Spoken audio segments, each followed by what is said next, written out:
Hi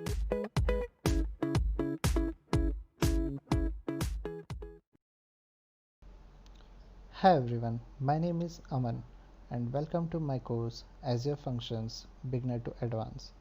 I am a .NET Azure developer.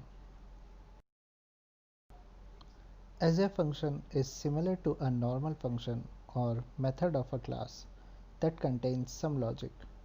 You don't need to worry about application infrastructure such as virtual machine or IaaS server.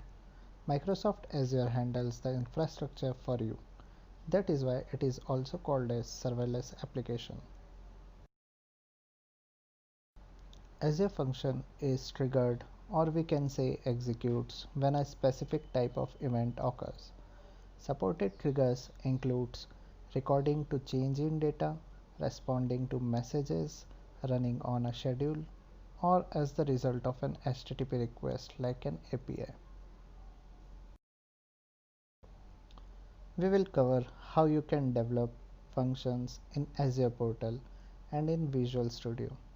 We will learn how you could easily create a REST API with HTTP trigger functions, as well as how to define scheduled tasks and respond to messages in queues.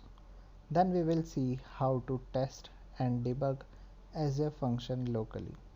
And finally, we will see how we can host Azure functions in Azure Function app. At the end of the course, you will know how to develop, debug, and deploy your own Azure Function apps.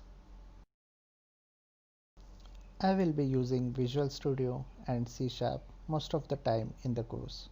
So I hope you would join me on this journey to learn Azure Functions with the course named as Azure Functions Beginner to Advanced at elearning by onlinehikat.com.